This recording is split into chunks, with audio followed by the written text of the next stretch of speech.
Is this classy or tacky? Not this. I'm talking about the car.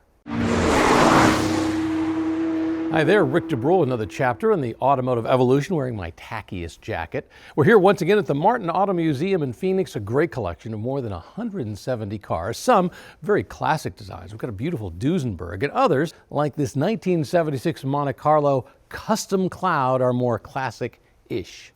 But before we talk about this particular car, make sure you like and subscribe down below, and in your comments, let me know what you think of this custom creation. Would you actually want to own one of these, drive it around, or would you park as far away from this thing as possible?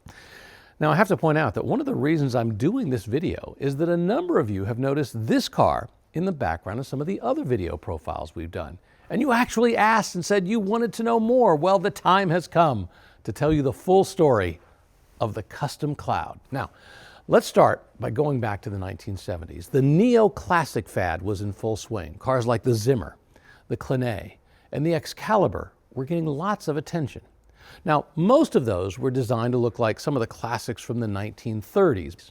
But a guy named John Tedesco had a different idea. He wanted to take a sedate-looking Chevrolet Monte Carlo and turn it into, well, a pseudo Rolls-Royce. And he started with the grille.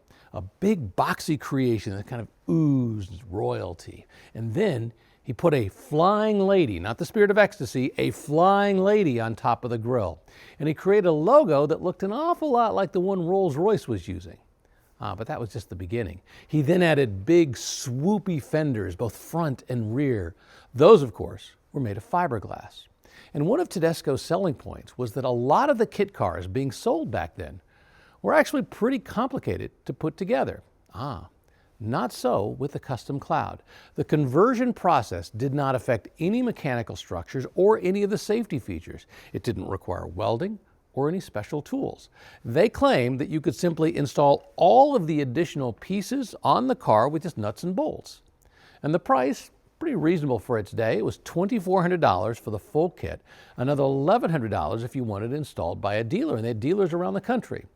And while a 1976 brand new Monte Carlo would set you back about $5,000, the kit, well, that would fit on any Monte Carlo from 1973 through 1976 at that point. The design inspiration came from the Rolls-Royce Silver Cloud. While it hadn't been built for nearly a decade, its long, swoopy line just screamed money.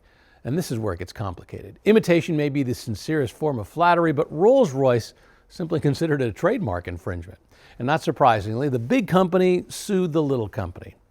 But I should point out that Tedesco was ready. He had actually filed for and apparently received a U.S. design patent for the shape of the grille.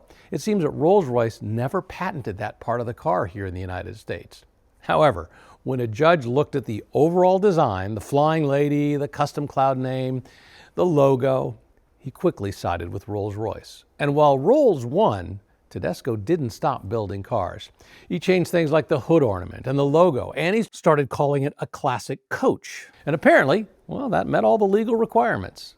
Let's walk around and take a closer look at our 1976 Custom Cloud built on the Monte Carlo chassis. And the first thing I want to point out is this hood ornament.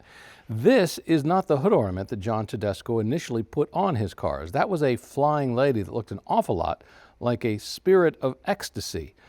However, at a certain point, the judge told John that he and his company had to start doing things a little bit differently, and this is likely one of the other hood ornaments that was put on here. Or it's simply possible somebody stole the original one and there was a new one put on. Hard to say back then. Another thing that would have been right here would have been a logo that said CC, and now you see it says simply Landau.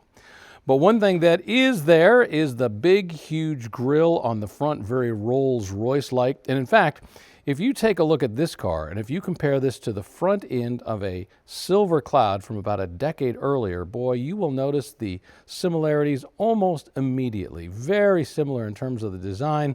I mean, yes, it's a lot different because it's on a much different basic car. But in terms of the overall styling touches, these big, huge headlights right here, the big fenders coming off, yeah, this is exactly what they were going for. Another point I want to make is look at this line right here. If you look at the Silver Cloud, that Silver Cloud from Rolls-Royce has a very similar style line right there. Now, of course, these are all fiberglass parts. This big fiberglass fender with the headlight bezel that bolts on.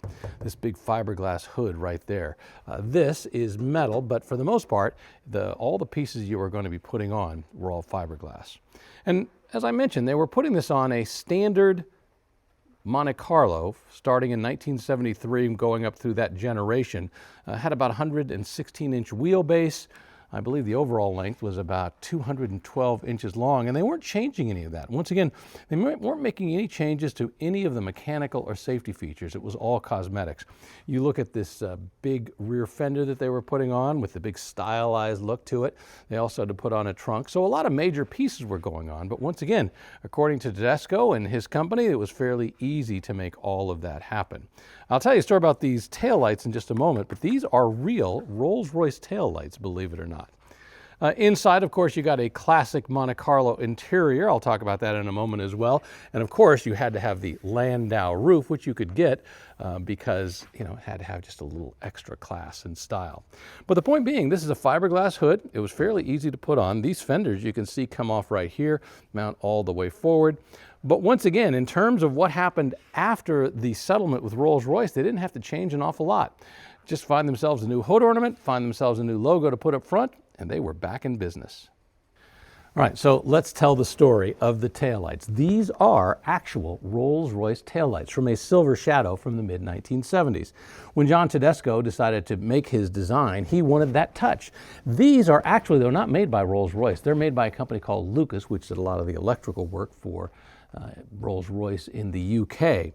So John Tedesco looked around and he decided to buy up all of the taillights that he could find in the United States. And then, even though he got those, he discovered it still wasn't enough. So he had Lucas build an extra run. He ordered an extra supply of taillights. But in doing so, he basically created a monopoly. He owned all of the available taillights for Rolls-Royce Silver Shadows in the United States. And I sometimes wonder, as part of that legal settlement, easing his way out of court, if giving up some of those taillights was part of the process. Now, I should point out that the Classic Cloud had one brief shining moment when it actually graced the cover of Car and Driver magazine back in 1976. The article was really more satire than anything else about driving a custom Cloud around England, you know, land of Rolls-Royce and upper crust standards. Just the same, landing on the cover was a spectacular publicity for a little company trying to make a big impression. All right, it is time to go under the hood of our custom Cloud, and for that I'm going to take off the fancy jacket, because right here we have a 350 cubic inch engine. Now, on paper, 350 sounds impressive, but by 1976, it really wasn't the muscle engine that they'd had a few years earlier. Thanks to tightening emissions controls, unleaded fuel, this engine was rated at just 145 horsepower.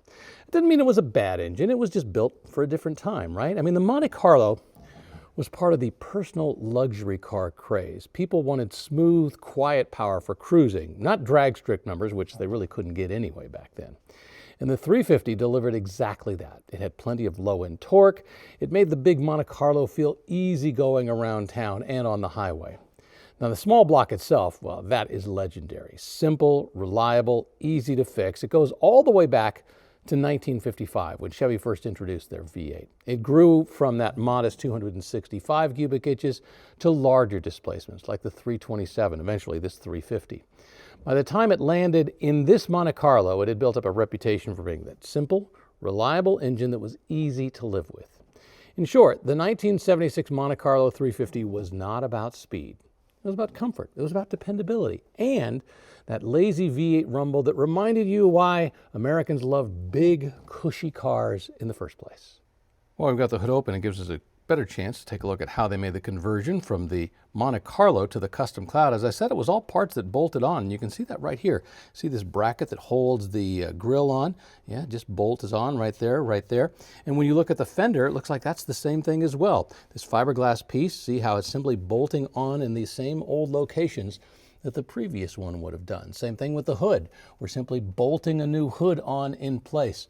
And you can see it's fiberglass, but still has some metal roof structure behind it to make sure it's nice and strong. But once again, in terms of making the conversion from the Monte Carlo to the Custom Cloud, as I mentioned, all these parts just bolted right into place. Inside our Custom Cloud, what you really got was just a Monte Carlo. There was no special badging to let you know you had something different. But the 76 Monte Carlo, though, was all about comfort and style. That's why they chose this car. Stepping inside this, when you open that big, huge door, made that crystal clear. You know, you kind of stepped into a lounge. It was plush with these velour tufted seats. You know, these things were the star of the show back then. You get vinyl as well, but the velour just kind of begged you to kind of sit inside.